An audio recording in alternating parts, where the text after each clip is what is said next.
And the messaging was basically look at the generosity of these wonderful people who, because of them, marginalized people can join the course. That is like the definition of positioning them as the saviors of these marginalized groups. It reminds me of those ads, Save the Children in Africa ads. And it's just perpetuating this system of Black people need to be saved by white people and that full narrative. And that's why next time around, I would love to experiment and see what would happen if as many people would step up. And I really hope that I get the same amount of donations or more. Hi, friends. Ever wondered how you could turn your big ideas into results? Together, let's reimagine a better sector, tackle systemic issues, and yes, raise some serious cash. Welcome back to The Small Nonprofit, the podcast where your passion meets action. Hi, everyone. Welcome back to another episode of the Small Nonprofit Podcast. Or if you're new here, welcome. It's where we chat about all things making impact in your nonprofit, also through your fundraising. Today's guest I'm going to introduce shortly is someone that I met through a conference. I just really loved her work and I just wanted to bring it to you all because I feel what she's working on is unique and very applicable to our sector. So I'm just going to let her introduce herself. Hi, Natalia. Nice to be here. So I'm an anti-oppressive marketer and I work with humanity first brands to help them harm less and sell better. And what does harm less mean? So when it comes to marketing, I like to do a survey every now and then where I ask people how they feel about marketing themselves. And typically the responses I get are marketing feels dangerous, it feels slimy, feels manipulative, and just generally not aligned with their values. So entrepreneurs, people who work for themselves, they don't like being marketed to, and so they shy away from marketing themselves as well. That's because of the way that marketing has been designed. It's been designed to manipulate. They have this in the marketing world where the revenue justifies the means, so we do whatever it takes to make marketing work for us. And in that process, we end up causing quite a bit of harm. But when we think about it, there's a lack of consent in collecting information when we're marketing. There's a lack of agency. People don't necessarily know what they're signing up for when they sign up for webinars and realize it's actually an hour-long sales presentation. I could go on with all the examples. There's one copywriting framework called the PAS, which stands for Problem, Agitate, Solution. And the whole point is that we present the problem and then we agitate. And they often say this phrase in the copywriting world where it's like, you twist the knife. Maybe some of you have heard that when you're taught copywriting. And that's because we, quote unquote, want our prospect to feel desperate in that process of being marketed to so that they're so much easier to sell to when they're feeling down about their problem. And then we present the solution. So it's like in that order on purpose so that it's just a lot easier for us to get the revenue that we're looking for through marketing. I feel like that's so applicable to nonprofit stuff. So look at this poor starving child who is an orphan. It's always trying to twist the knife as much as possible to elicit an emotional response, which can be definitely very manipulative. Yeah. So nonprofit world, it's not the world that I focus on. I focus on for-profit. I talk about 7 filters that I like to use in marketing. And one of them is saviorism. And in particular, like white saviorism, we have to be careful of that because if we position our donors as saviors for marginalized people, that is causing harm to the marginalized population. Can you walk us through your 7 filters? I want to say that these 7 filters, there's so much nuance involved. It really depends. It's not like a straight blanket statement that you should always apply these.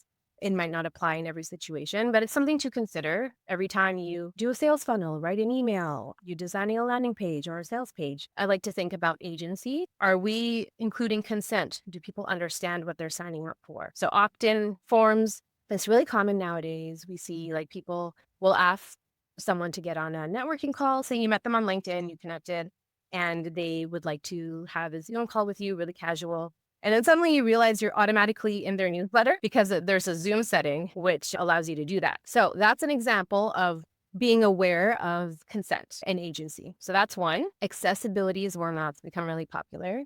So that's including captions on your videos or alt text to describe your images, image descriptions, and even being aware of the readability of your language that when you're writing copy or content, there's an average reading level for people, and you want to aim for lower than that. So in the States, that's grade 9. I often work with people whose reading level in their writing is PhD. So that's something that people don't even realize because they're just used to using the vocabulary that they've been using this whole time. That's one of the things that I always encourage people, like, use as simple language as you can. Like, I usually say grade 4, grade 5, because Yeah. like, I want people to want to read it. And usually, like, even if you're a lawyer and you're perfectly capable of reading a factum, no one is doing that on their time off. Like, they need to be able to skim it, your story across. It just makes sense to use accessible language. Another one is appropriation. This one is really tempting to use. So this refers to memes, things that are trending on the internet.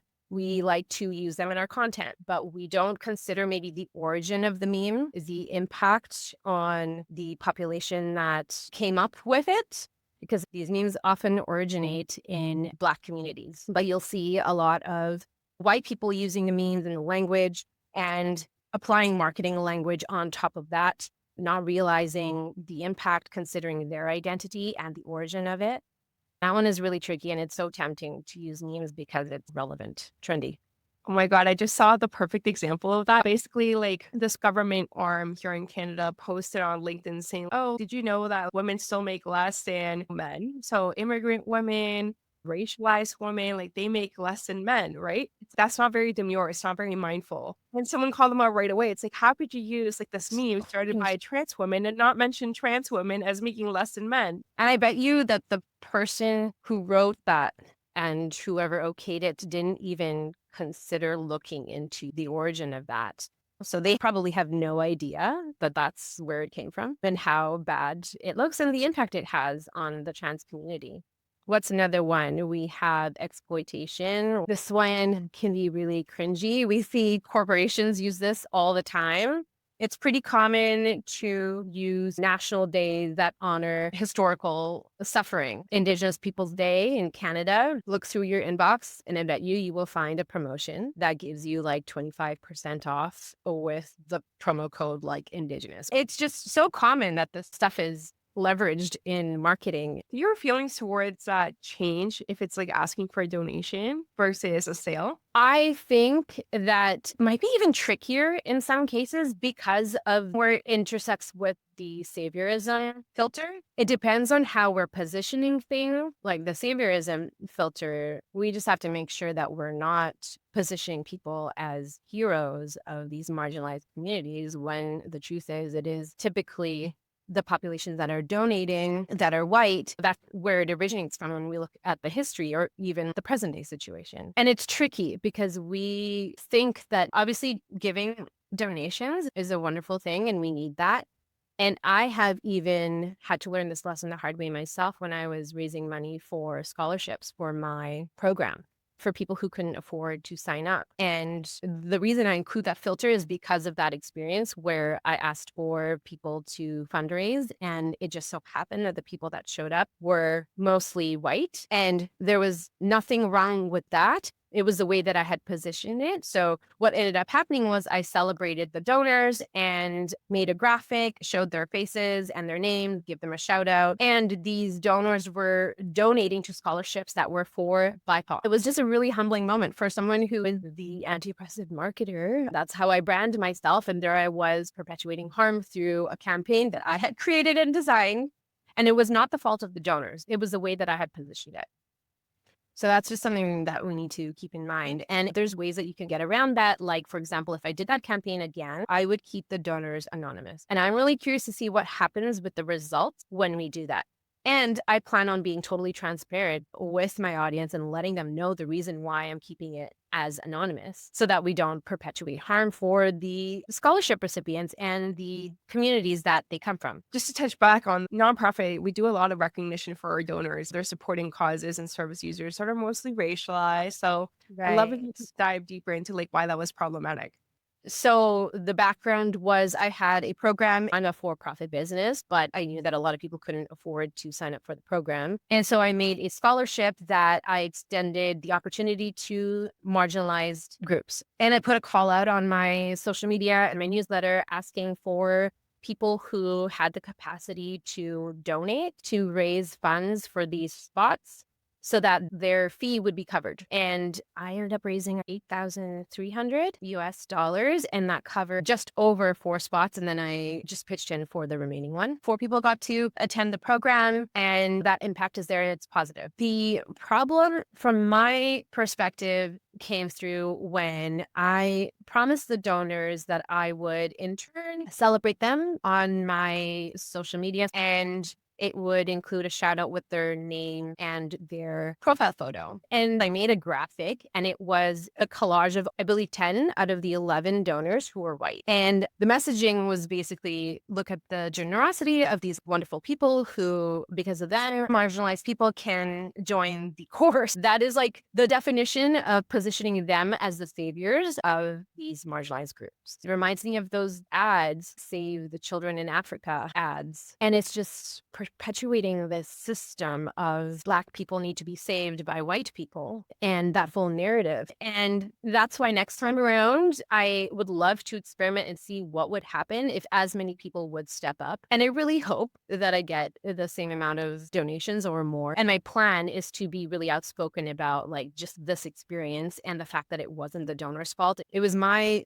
oversight. I didn't even think about the impact of that, and hoping that my audience would appreciate that we give not to be recognized, we give to make an impact. And I wonder what that would mean for donors in the nonprofit world, because they say that the whole altruism thing, are people giving to feel good about themselves? And do they want that recognition? Even like large companies will give donations in exchange for a sponsorship banner. I know. It's baked into the model of nonprofit. It's a stretch every single day. You got to stretch further away from that. Yeah, and I don't think it is a conversation that people are having. And I think that there's an opportunity to stand out by doing this education with your donors and talking about the fact that we're trying to make a difference here. And we don't want to then cause harm in the process of that. So for that reason, our nonprofit is no longer going to make public recognition a thing, and make that like a part of your campaign in a really bold way, and just experiment. I can't say that it's effective because I don't have any examples of that yet, but I do wonder if we're just assuming the worst about humanity, and maybe we will get a great response in return. Yeah, I actually do have a few examples where like I just Nice. removed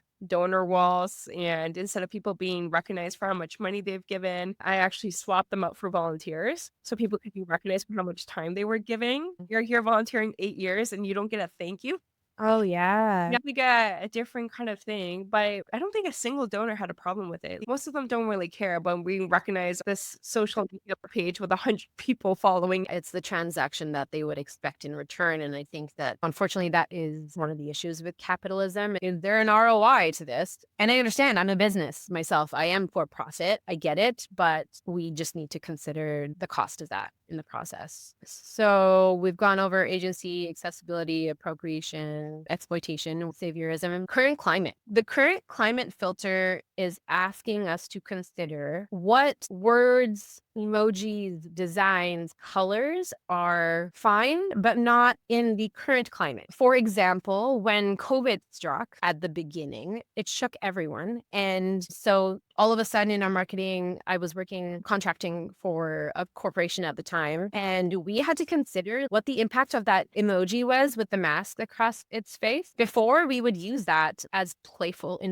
captions. And we didn't want to use that anymore because it was associated with a lot of suffering, even death. And so we had to consider that. Another one is colors, like red hats. Consider the association of a red hat in your designs, because that's what people are going to think automatically when they see something like that. I talked to someone recently and they were worried about wearing red because he's a white man and he's wearing a red tie. And who else wears a red tie right now very publicly? That's so detail oriented. Most people are like, it's just red. It doesn't mean anything. And it's like, maybe to you, people who experience marginalization in some sort of way or oppression, it could be very triggering to see someone wearing a red hat. You bring up a good point of not realize at some point these filters start causing a little bit of anxiety for people in our position who are responsible for marketing. And I can empathize with that because I experience it myself. And the way that I relieve this pressure is knowing that I'm going to make a mistake. It's almost inevitable and it's going to happen. So I'm just going to own that. And when I do make a mistake, I'll apologize. I will talk about it in podcasts, on my platforms,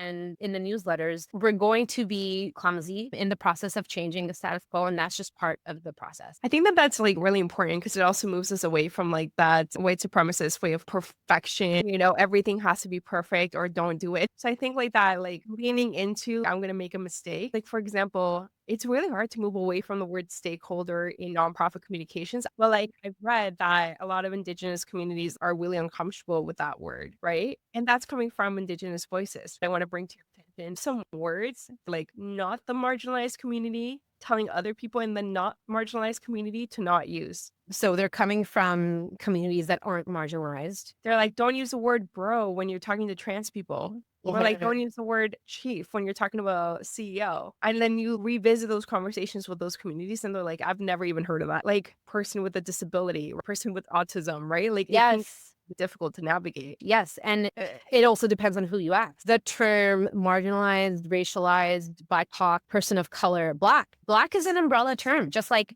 BIPOC. Some people will say we need to erase those words from our vocabulary. I personally think that there are circumstances where it is appropriate to use. We're in an awkward time right now where we are just on the verge of starting to change. It's the very beginning. There's going to be a lot of opposing opinions, and we got to figure out whose opinion we'd like to consider and leave room for nuance and circumstances. The point you brought up about perfectionism is a really good one. I just experienced it myself with my newsletter because I have a newsletter I write, and I also have audio version of the newsletter that I read. I do that for two reasons. It motivates me to write my newsletter. I like to express myself verbally, but also it's inclusive. At some point, it started getting in the way of me sending newsletters because it's an added step. I didn't have the capacity. I just didn't have the room to include that in my workflow. So I stopped sending newsletters. And I was like, you know what? I am going to allow myself to write the newsletter. I'm going to pause the audio version until I get myself to a place where I can do both again. And that's okay. So in that case, I'm not following my inclusive filter to a T, but I had to choose between continuing to share my content with people who could still get value from it or just not share it at all. These filters are helpful, but there's also a point where it will start becoming unhelpful. We got to be able to draw the line for ourselves. There's so many capacity issues in nonprofit, like that there's so much technology that can help us with that now. And I just use a tool that does it all for me. Yes, there's so much technology out there now that is so helpful when it comes to accessibility and being able to consider all the different types of ways that people learn and consume content and are able to. So that definitely helps. And I like how you're talking about content past just the copy. We got to think of all the different ways that we show up. Like you said, it's video, it's written words, it's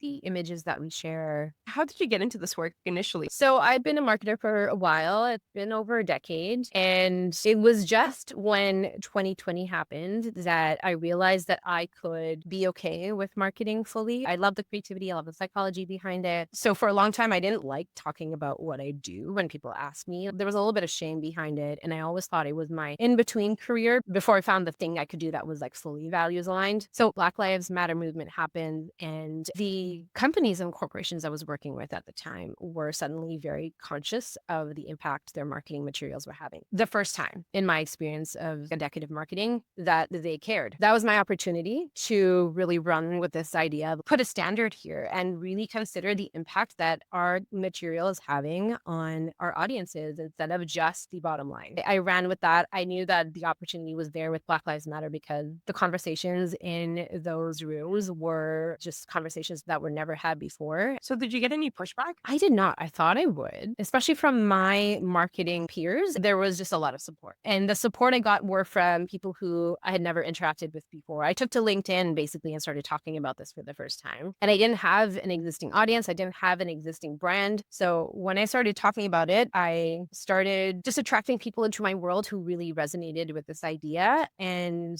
I was really grateful that it landed. It felt really scary to do because I thought there there was a chance that I would never get a contract if I started talking about marketing this way, but it all works out. So a case study came to mind, and I want to run it through you. So there was this organization that was using not people first language. So the example that I'll give is homeless versus people experiencing homelessness.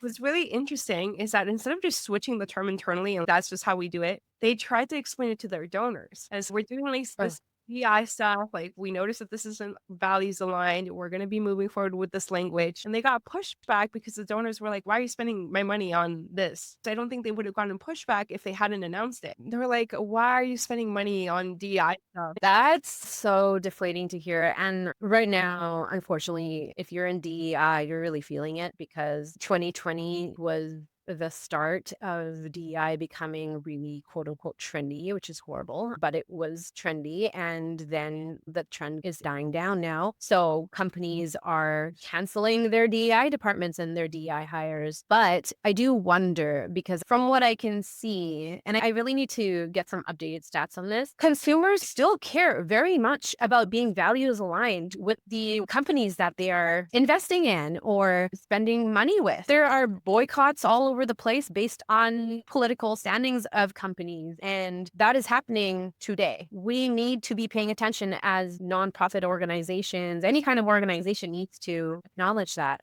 And I wish it wasn't a freaking business case study that would be like the motivator behind all this stuff, that we need to prove the ROI on the bottom line for DEI or just caring about humans. But I think there is still a business case study for it. Absolutely. I feel like one of the pushback that I've heard over my kind of specific style of fundraising, community-centric fundraising, is people want to be catered to. They want things to be like status quo, blah, blah, blah. I talk to multimillionaires who do not want that. Like, why are you assuming that people want to be regressive? The assumption, and also, is there a risk involved in choosing humanity over the bottom line? There are going to be times when being an ally means you're not always going to be comfortable. Sometimes there will be a cost to that. And I'd like to think that we are okay with that cost. And we need to factor that cost into when we're making our business plans or when we're hiring. When I'm making my business plan for 2025, I got to think about that. Am I willing to potentially not make as much money if my cohort for one of the programs that I do, it's a BIPOC majority cohort. So 80% of the people that I take into that program are a BIPOC majority. And the applicants to that program, I have a white majority. There are more white applicants than BIPOC applicants to my program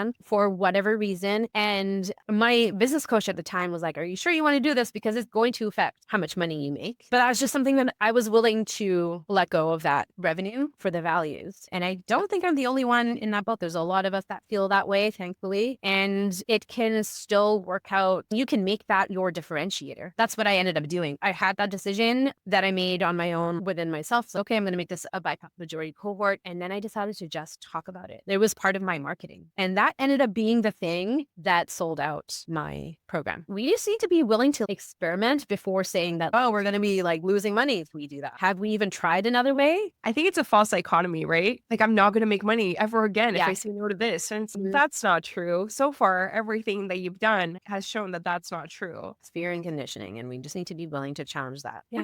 Some actionable things that nonprofits can take away from this episode? And I think starting with those 7 filters whenever we are creating a marketing strategy would be a great starting place. So just to recap, that's agency, accessibility, appropriation, exploitation, current climate, inclusivity, and saviorism. Just go through those 7 filters before you design and after, because you're not going to catch everything. We don't think that way yet automatically. So it's okay to catch those mistakes after you write the copy. That would be a great starting point. That sounds awesome. I think everyone can take something away from this. And thank you for joining. I'm so glad we got this done. Thanks, Maria. And thank you all for listening to another episode of The Small Nonprofit. I hope that you got something out of this today. Reducing the harm is at least the minimal step that we can take. So I hope that you start applying some of those tips today. And as always, if you want to see our lovely faces, we also have this on YouTube. So we'll see you over there. Thank you for listening to another episode of The Small Nonprofit. If you want to continue the conversation, feel free to connect with our guests directly or find me on LinkedIn. Let's keep moving money to mission and prioritizing our well-being. Bye for now.